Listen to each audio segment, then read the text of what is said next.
नमस्कार, मी मनीषा बोलते.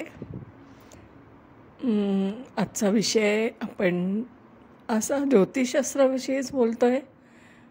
पण असा विचार करूया की ज्योतिषशास्त्राचा अभ्यास कशा पद्धतीने केला पाहिजे, तर आपण प्रिडिक्शनपर्यंत जाऊ शकतो. कारण ज्योतिषशास्त्र हे वेदांग आहे, ते अकॅडमिक नॉलेज नाही. हे मी आधीच क्लिअर केलं आहे. आता असं आहे की आपण ज्योतिषशास्त्र जेव्हा शिकायला लागतो तेव्हा आपण ग्रह, स्थान अशा अनेक प्रोसेसमधून जातो, वाचतो. आणि मग आपण एका विशिष्ट टप्प्यावर येतो, त्याला म्हणतात दशा. जे शेवटचं स्टेशन आहे, आता त्याच्यावरच बोलूया आपण. दशेचा विचार कसा करायचा असतो. आता आपल्याला माहीत आहे की ज्ञात आहे की विंशोत्तरी दशा ही आपल्याला येते, म्हणजे शिकवली जाते, किंवा आपण पुस्तकातून वाचतो किंवा यूट्यूबमधून त्याचे आपण माहिती घेतो.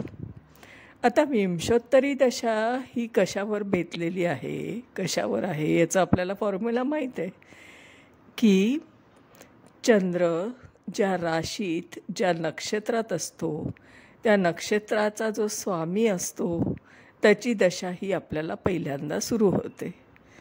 मग ती सुरू झाली की आपण ती 30 अंशाची रास आहे, आणि मग ती जे काय आपण त्याचा विचार करतो, कॅल्क्युलेट करतो, आणि मग भुक्त आणि भोग्य असं आपण दशा काढतो. आणि मग पुढे आपण त्या क्रमाने जे काय आहे की समजा केतू, मग त्याच्यानंतर त्याचं कॅल्क्युलेशन भुक्त आणि भोग्य असं आपण करतो. आणि पुढे आपण बेरीज करत करत करत करत आपण सगळी विंशोत्तरी दशेचं कॅल्क्युलेशन केलेलं असतं. ते आपल्याला रेडी स्वरूपात पण आहे. अनेक पुस्तकांमध्ये ते आपल्याला फॉर्म्युलेमध्ये दिलेलं आहे. गणित करायची गरज भासत नाही बरं का त्याच्यात. आपण ते गणित करत बसण्यात, वेळ घालवण्यात काही हशील नाही. कारण आपण गणित करत बसणं एकूण काय, तर आपल्याला प्रिडिक्शन आलं पाहिजे मेन. आता ती दशा घेऊन प्रिडिक्शन कसं करायचं हा मुद्दा आहे. दशा ॲप्लाय कशी करायची हा मुद्दा आहे. बरं, होतं काय की आपण ज्या कुंडल्या शिकतो आहोत त्या पुस्तकातल्या किंवा ज्या आपल्याला परिचयातल्या, ज्यांचं लाईफ आपल्यासमोर आहे, ओपन बुक आहे ते, मग त्या आपण कुंडल्यांवर आपण ती विंशोत्तरी दशा आपण ॲप्लाय करतो. आणि मग त्याचं उत्तर आपण सांगतो. आणि मग त्यांचं लग्न असं झालं आहे, त्यांच्या बाबतीत अशा घटना घडल्या वगैरे. आपण जे ओपन बुक आहे, ज्या लोकांचं म्हणजे ज्या व्यक्तींचं, त्यांच्या आपण कुंडल्यांचा अभ्यास करतो विंशोत्तरी दशेचा ॲप्लाय करून.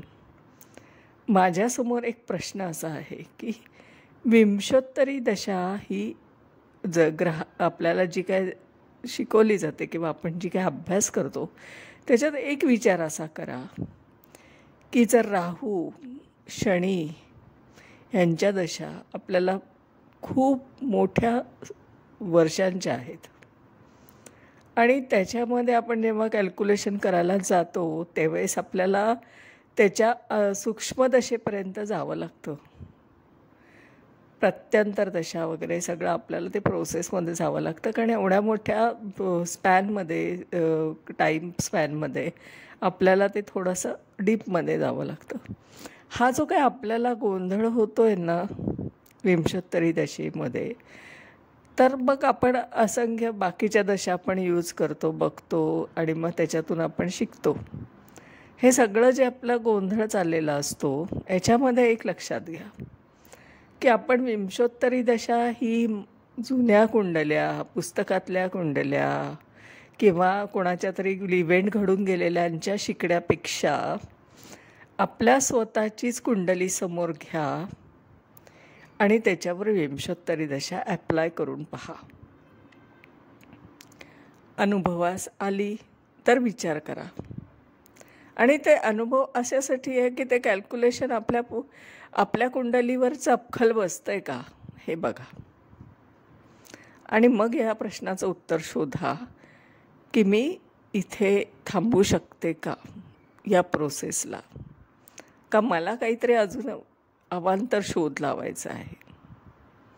हा जो काही मुद्दा आहे ना, हा मी मुद्दाम मांडला आहे, कारण इथेच रिसर्च सुरू होतो खरा. इथेच खरं संशोधनात्मक अभ्यास सुरू होतो. कारण आपण प्रत्येक गोष्ट फक्त आहे तशी ॲक्सेप्ट करणं हा आपला मुद्दा नाही. आपण त्याला विचार केला पाहिजे की हे अनुभवास येतं का. मग विंशोत्तरी दशेचा हा जो काही आपल्याला गोंधळ होतो आहे ना, याच्या बाबतीतला एक विचार असा आहे की तुम्ही तुमचीच कुंडली, जन्मकुंडली घेऊन विंशोत्तरी दशा ॲप्लाय करून पहा आणि तुमचे लाईफ इव्हेंट जर तिथे टॅली झाले स्वतःचे, तर मग वेल अँड गुड. आणि कुठलीही गोष्ट शिकताना आपण अट्टहास केला पाहिजे की आपल्यासमोर असलेले स्टुडंट जे काय आपल्याकडे शिकत आहेत, मग ग्रुपमध्ये आपण शिकत असू तर कुणाची तरी 11th आवर कुंडली घेऊन त्याच्यावर हे शिकलं पाहिजे. आपल्याला हे शिकलं पाहिजे कारण की ती व्यक्ती तुम्हाला कन्फर्मेशन देत असते, हो घडलंय हे, हो घडतंय हे, आहे माझं आत्ताचं असं आयुष्य. हे जेव्हा ती व्यक्ती आपल्याला टॅली करून देते ना, तेव्हाच खरं त्याची प्रिडिक्शन बरोबर येतं. कारण कन्फर्मेशन हवं ना. आपल्याला घडून गेलेल्या घटनांवर बोलण्यात काहीच अर्थ नाही. आपण भविष्य शिकतो आहोत, पास्ट टेन्स नाही शिकत आहोत. भूतकाळ शिकत नाही आहे, आपण भविष्य काळ शिकतो आहोत. ज्योतिषशास्त्र हे भविष्य आहे, म्हणजे भाकीत करणं आहे. त्याच्यावर आपण पास्ट टेन्सवर थांबून उपयोग नाही आणि प्रेझेंटवर बोलता आलं पाहिजे. तेव्हा कुठे आपण त्या ज्योतिषशास्त्राला कुठेतरी पोचतो, एका विशिष्ट लेवलवर पोचतो. कारण ही ग्रहांची भाषा आहे, ती डिकोड करायची आहे. त्या ग्रहांच्या फ्रिक्वन्सीला जाऊन आपण ते नॉलेज ॲक्वायर करायचं आहे, मिळवायचं आहे. आपल्याला ती ग्रहाची भाषा येते म्हणजेच आपण ज्योतिषशास्त्राचा अभ्यास केला आहे.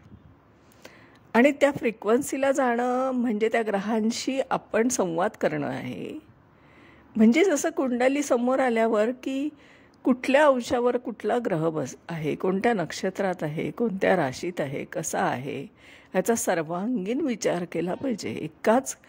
एकाच ग्रहाला कधीही फलित नसतं, एकच ग्रह कधीही फलित देत नाही. हे सगळी टीमवर्क आहे.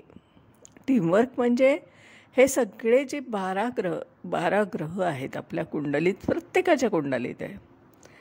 आपले पारंपरिकमधले 7, नंतर राहू केतू छेदनबिंदू आणि हर्षल नेपच्यून प्लुटो, अशी 12ची टीम प्रत्येकाच्या कुंडलीत वर्क करते. आपण एकटाच ग्रह आपल्याला रिझल्ट देणार आहे हे जे काय आपण ठामपणे सांगतोय ना, हे चुकीचं आहे. कारण सगळं हे युनिट आहे. एखादं आपण उदाहरण घेऊया की एखादं नाटक आपण करतो तेव्हाच आपल्याला ते अनेक पात्र असतात, त्यांच्या भूमिकेतून आपण ते नाटक वठवत असतो ना, बघत असतो स्टेजवर, रंगमंचावर. तसंच हे आयुष्याच्या आयुष्यपटलावर हे सगळे 12 ग्रह वर्क करत असतात. एकटा शनी पालट झाला म्हणजे सगळ्या घटना अशाच घडतील असं अजिबात नाही. या राशीला हे फळ असं मिळेल असं अजिबात घडत नाही. याच्यावर आपल्याला सगळ्या ग्रहांचा सर्वांगीण विचार करूनच प्रिडिक्शन करावं लागतं. प्रत्येक क्षण मिनिटाचं प्रिडिक्शन हे 12 ग्रह गृहीत धरूनच करावं लागतं. एकटा दुकटा ग्रह आपल्याला फलित करत नाही, देत नाही, लक्षात घ्या. हे सगळं आपण हे जे आपल्या मनात असलेले जे काहूर माजलं आहे आणि ते सगळं आपण आता विचार करायला पाहिजे. आपल्याला टॅली सिस्टीम असायला पाहिजे ह्याच्यात.